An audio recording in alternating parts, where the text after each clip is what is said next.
गरीब बाप खिलौना वाला। भजली कहकर एक गांव में तितला कहकर एक आदमी खिलौने बेचते हुए जिंदगी गुजारा करता था। उनकी बीवी की मौत होने की वजह से उनकी बेटी लक्ष्मी और झूले में छोटी बच्ची अच्छू का भी देखभाल खुद करता था। खिलौनों को बेचने के लिए उन दोनों को भी उसके साथ ले जाता था। एक जगह पर छतरी के नीचे खिलौने लगाकर, आइए बच्चे आइए, रंग बिरंगे खिलौने, कई तरीके के खिलौने, खूबसूरत खिलौने, आइए बच्चे आइए, खिलौना खरीदिए कहकर पुकारते हुए खिलौना बेचता था। तब लक्ष्मी अच्छू को गोदी में बिठाकर दूध पिलाती थी। घर में लक्ष्मी उन खिलौनों को बहुत आशा से देखती थी। उनके साथ खेलने को बहुत मनसा होता था, लेकिन पिता डांटेंगे कहकर डरती थी। एक बार जब पिता सो रहा था तब एक खिलौने से लक्ष्मी खेलने लगी। इतने में गलती से वो खिलौना नीचे गिरकर टूट गई। तब तितला वो आवाज से उठकर बैठ गया।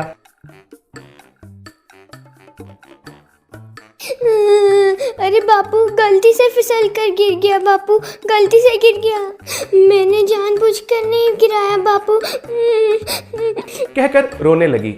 मत रो बेटी मत रो, जो हो गया सो हो गया, क्या कर सकते हैं बोलो। वो खिलौना का दाम 100 रुपए है मालूम है, कहे तो अब हमें 100 रुपए का नुकसान हो गया है बेटी, इसलिए मैं कहता हूँ कि उन खिलौनों से मत खेला करो। भगवान, ये क्या मुसीबत आया है मुझे, छोटी बच्ची को भी खिलौनों से नहीं खेलने दे रहा हूँ, ये भी एक जिंदगी है क्या। छी छी बेटी, ये लो, इन पैसों से जाकर कुछ खरीदो, ये लो कहकर लक्ष्मी को कुछ पैसे दिया। तब लक्ष्मी जाकर एक बेकरी में एक आइसक्रीम खरीदी। इतने में एक कार में एक आदमी उनके बेटी के साथ उधर आया था। वो आदमी बेकरी में आकर, देखो एक वेनिला आइसक्रीम दो। हाँ सॉरी सर एक ही वेनिला बचा था और ये बच्ची अभी उसे खरीद लिया, दूसरा कोई फ्लेवर चाहिए तो बोलिए, अभी देता हूँ।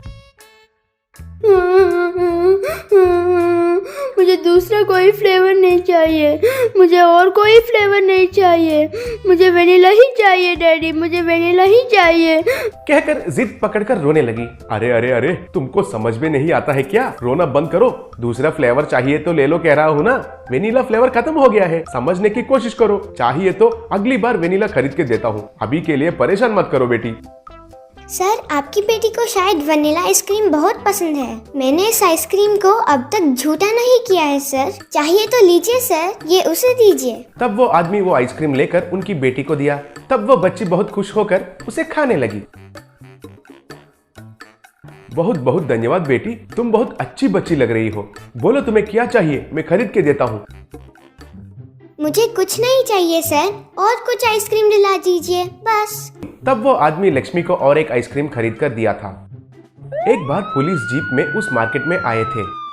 उनको देखकर उधर रोड पर बेचने वाले सब लोग हैरान हो गए थे और डर गए थे। तितला भी उनको देखकर घबरा गया था। सब लोग परेशान होकर देखने लगे। क्यों भाई, कितना बार बोलना है कि यहाँ रोड पर गाड़ी नहीं लगाने के लिए, आपको इस जन्म में शर्म नहीं आएगा क्या। फुटपाथ के ऊपर चलने वालों को बहुत मुश्किल होता है ना आपके वजह से, आपका दिमाग में यह बात घुसता नहीं है क्या। आपसे हमको तो कोई दुश्मनी तो नहीं है ना। इधर तितला बोले तो तुम ही हो ना, आओ आकर जीप में बैठो। सर क्या हुआ है सर, मैंने कुछ गलत काम तो नहीं किया है ना सर, सबके साथ साथ मैं भी इधर धंधा कर रहा हूँ, बस अगर आपको पसंद नहीं है तो मैं इधर से ये सब निकाल कर चले जाता हूँ सर। ये सब मैं नहीं जानता हूँ, तुम्हें सर लेकर आने के लिए कहे थे, अगर कुछ है तो उनसे बात करो। बेटी चलो चलो, तुम दोनों भी चलो, आकर जीप में बैठो। ऐसे जीप में सब लोग निकले। तितला और लक्ष्मी तो वो जीप कहाँ जा रहा है कहकर बहुत परेशान होने लगे थे। वो जीप ऐसे जाकर कलेक्टर के दफ्तर में रुकी। उनको पुलिस कलेक्टर के रूम में लेकर गया था। तब लक्ष्मी कलेक्टर को देखकर हैरान हो गई थी। तब लक्ष्मी कलेक्टर से, सर आप कलेक्टर हैं, उस दिन आपकी बेटी को वनीला आइसक्रीम मैंने ही दिया था, याद आया। सर हमने तो कोई गलती नहीं की है, तो फिर क्यों हमें यहाँ ले आए सर। आपने कुछ गलत काम नहीं किया है बेटी, उस दिन तुमने मेरी बेटी को तुम्हारे आइसक्रीम दिया था ना, तभी तुम्हारे व्यक्तित्व के बारे में मुझे पता चला था। तितला, तुम्हारी बेटी को बहुत अच्छे से पाल रहे हो भाई, उनकी काम से मैं बहुत इम्प्रेस हो गया था। पुलिस से आपके बारे में पता करने के लिए मैंने ही कहा था। तब तुम्हारे बारे में और तुम्हारी मुश्किलों के बारे में सब जानकर वो लोग मुझे बताए थे और खिलौने बेचने में तुम्हारे मेहनत और टैलेंट के बारे में भी मुझे बताए थे। इसलिए सरकार से कहकर तुमको एक मदद करना चाहता हूँ। बैंक वालों से बात करके तुम्हारे लिए एक लोन अरेंज किया। अब तुम्हें सड़क पर व्यापार करने की जरूरी नहीं है। एक अच्छा सा दुकान ढूंढकर उसमें खिलौना बेचो। तब लक्ष्मी और तितला कलेक्टर को प्रणाम किए। ऐसे तितला एक बड़ा सा खिलौना का दुकान लगाकर उस कलेक्टर के हाथों से ही उस दुकान को शुरू किया था और लक्ष्मी भी उधर खिलौनों से खेलकर बहुत खुश हो गई। लॉकडाउन शादी। काजीपेट नाम के गांव में प्रेमचंद नाम का एक धनवान रहता था। प्रेमचंद को पैसे होने का बहुत घमंड था, गरीबों को धुतकारता था। प्रेमचंद की एक बेटी थी शालिनी। प्रेमचंद शालिनी के लिए धनवानों का रिश्ता देख रहा था, लेकिन शालिनी अपने कार ड्राइवर विनोद से बहुत प्यार करती थी। एक दिन शालिनी विनोद से, विनोद, तुम हमेशा कहते रहते हो कि मेरे पिताजी से तुम बात करोगे, पर कभी बात करते नहीं। तुम जानते हो उन्होंने एक रिश्ता पक्का कर दिया है। तुम्हारे पिताजी से बात करने का मतलब है शेर के मुंह में सिर डालना। वो इतना आसान नहीं है। मेरे समझ में नहीं आता कि मैं क्या बात करूं और कैसे बात करूं। ये सब मैं कुछ नहीं जानती। अगर तुमने मुझसे शादी नहीं की तो मैं मर जाऊंगी, कह देती हूँ। हाँ, लेकिन मैं तुमसे भागकर शादी नहीं करने वाली। ये शादी मेरे पिताजी के मर्जी के साथ ही होनी चाहिए, याद रखो, कहकर चली गई। विनोद समझ नहीं पाया कि वो क्या करे। प्रेमचंद ने शालिनी की शादी सूरज नाम के व्यक्ति के साथ तय कर दी। इतने में एक महामारी बीमारी के कारण देश भर में लॉकडाउन की घोषणा हुई। सरकार ने एक घोषणा किया कि इस बार और ज्यादा एहतियात बरतना चाहिए। तब विनोद को एक उपाय सूझा।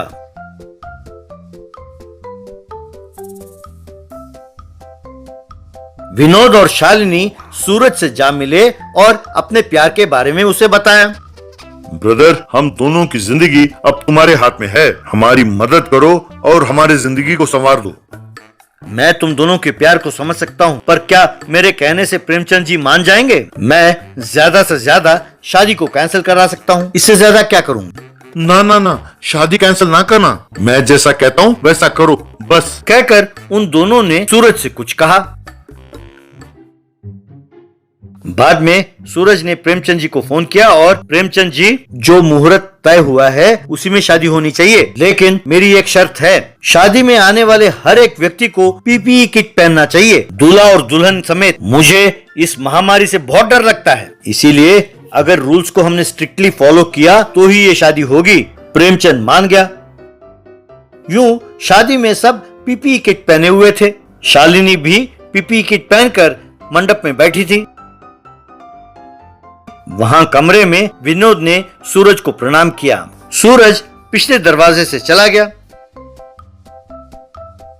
विनोद ने तुरंत पीपीई किट पहन लिया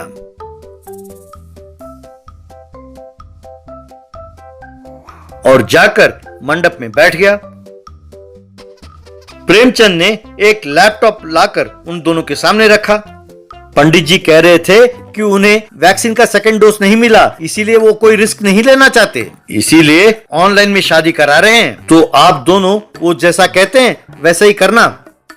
पंडित जी अपने मोबाइल में उन दोनों का तस्वीर देखते हुए, बेटा तुम अपने दाएं हाथ से उस लोटे को लो और उसमें से जो पानी है वो अपने बाएं हाथ में डालो। बेटी तुम हल्दी और कुमकुम उस नारियल के ऊपर छिड़को। ओम मांगल्यम तंतुना मम जीवन हेतुना कहकर मंत्र पढ़ने लगा। इस तरह उनकी शादी संपन्न हुई। जो लोग शादी में आए थे उन्हें प्रेमचंद ने खाने का पार्सल दिया। हम बुरा ना मानिएगा, दामाद ने कहा है कि यहाँ पर फेस मास्क निकालना वर्जित है, इसीलिए ये प्रबंध किया गया है। आप लोग घर जाकर आराम से खाइए। उसके बाद प्रेमचंद विनोद को ढूंढने लगा। सवेरे से वो विनोद दिखाई नहीं दे रहा। लगता है कि शादी के काम से बचना चाहता है वो।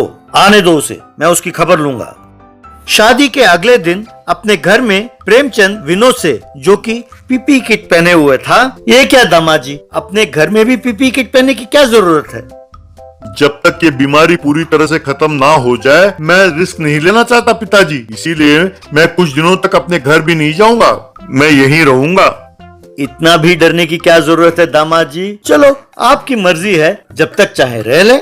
यूं विनोद सिर्फ अपने कमरे में ही पीपीई किट उतारता था और प्रेमचंद के सामने पीपीई किट पहनकर ही घूमता था। प्रेमचंद को यह बड़ा अजीब लगा। यूं कुछ साल बीत गए। उनका एक बेटा हुआ जो कि 6 साल का हो गया था। एक दिन प्रेमचंद, ये क्या दामाद जी, बीमारी को आए हुए कई साल बीत गए, लगता है 1-2 दिन में चाइना में नई बीमारी भी शुरू होने वाली है। मैं तो ये भी भूल गया कि आप दिखते कैसे हैं।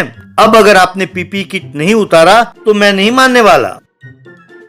क्यों जी, अब तो बच्चा भी बड़ा हो गया है, पिताजी भी कुछ नहीं कर सकते। अब आप वो पीपीई किट निकाल दीजिए। प्रेमचंद कुछ समझ नहीं पाया। तब विनोद ने तुरंत पीपीई किट निकाल दिया। प्रेमचंद विनोद को देखकर बेहोश हो गया। शालिनी ने अपने पिताजी के चेहरे पर पानी छिड़का और उसे उठाया। ये तो धोखा है, दगा है। अरे विनोद कमीने, तूने इतना बड़ा धोखा दिया। ये धोखा नहीं है पिताजी, ये प्यार है। यदि हम आपसे कहते कि हम दोनों एक दूसरे से प्यार करते हैं, क्या आप हमारी शादी कराते? इसीलिए हम दोनों ने मिलकर ये नाटक रचा था। आप तो देख ही रहे हैं कि हम दोनों कितने खुश हैं। ऐसा दामाद आप चिराग लेके ढूंढोगे तो भी ना मिले। इसीलिए आप हम दोनों को आशीर्वाद दीजिए। तब प्रेमचंद ने लाचार होकर उन दोनों को आशीर्वाद दिया।